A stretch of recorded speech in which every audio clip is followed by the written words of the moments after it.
Last summer working on the lawn chair video, I needed the sound of the bandsaw going through curves. So I cut up some scrap pieces of wood and I ended up with these pieces that stacked together because I needed a long cut for the sound. And I realized at the time that it would have made a nice toy just the way it was. But I didn't think too much about it after that. So now it's catalog season and we've been inundated. And I was flipping through one of the toy catalogs and came across something that looked like what I had done last summer. And it reminded me that I had wanted to make that into something. And I realized that I have a nephew who's 1.5, and it would be perfect to make something like this for him for Christmas. So I set to work to make a stacking toy. My thought was, because I was going to have a lot of thin pieces of wood that changed direction dramatically, that I would sandwich 3 pieces of wood together, sort of like a thick piece of plywood. So I resawed a piece of walnut in half to make 2 sides that would sandwich a piece of Purple Heart in between. I jointed the piece of walnut to make it perfectly flat. And I cut the Purple Heart and the walnut into squares and made Purple Heart sandwiches with walnut bread. I needed to get the glue very even because I was going to be cutting out shapes and I couldn't have any gaps in the glue. It got a little bit messy gluing them up, but it worked okay.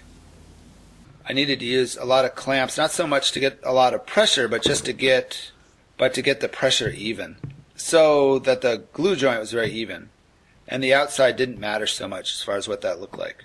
I did need one side to be flush, or fairly flush, so that I could use that side to get started squaring up the piece on the table saw.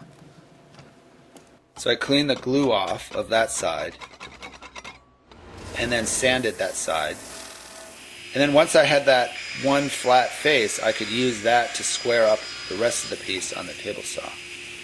Once I had 2 flat sides, I could put a stop on the sled, which would mean that I could make all 3 pieces the same length and width. So I had 3 squares. So I sketched out some shapes to cut out. And they're just random whimsical shapes that would be fun to stack.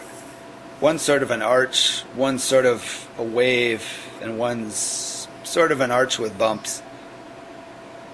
Then I changed the blade on the bandsaw to a very fine blade that would let me do the curves that I was going to need to do. Then I just free-handed the cuts. And I had just gotten this blade back from being sharpened, so it cut very nicely, and it left a very nice surface.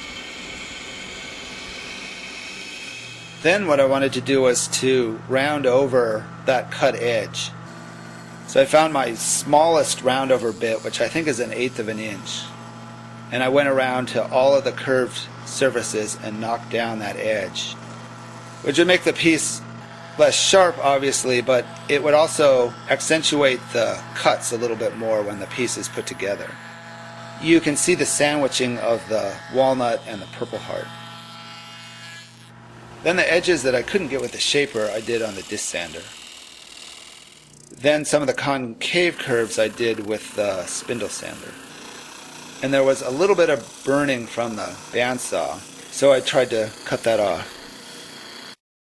I tilted the table to the spindle sander to get some of the smaller pieces, as I couldn't hold those on the router safely. So I knocked down the edges with the spindle sander with the table tilted at 45 degrees.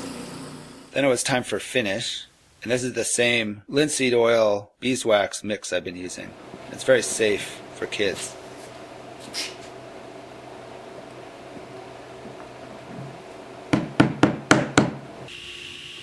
The other thing I wanted to do was to make a box for these to go in. So I cut strips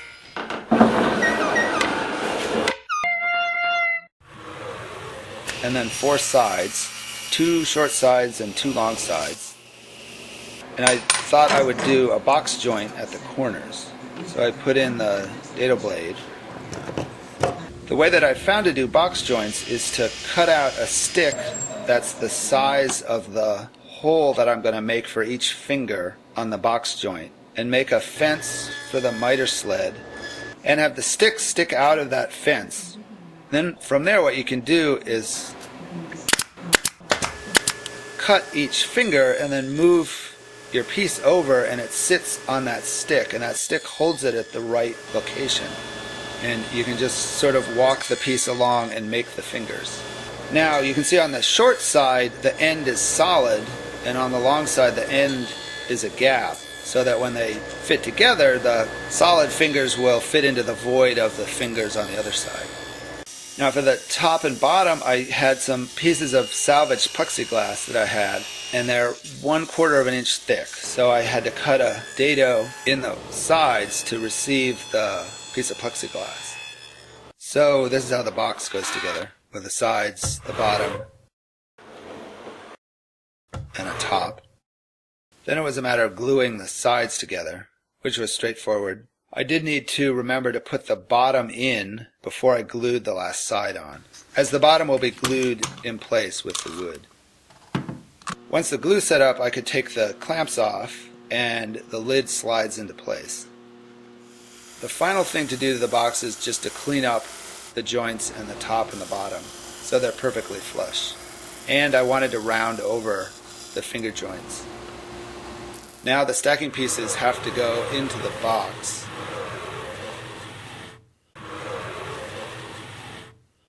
First we can see how they might stack,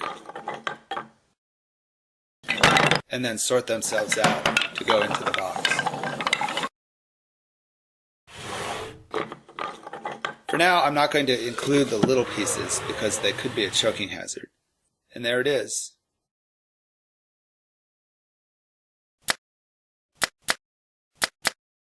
Thanks for watching.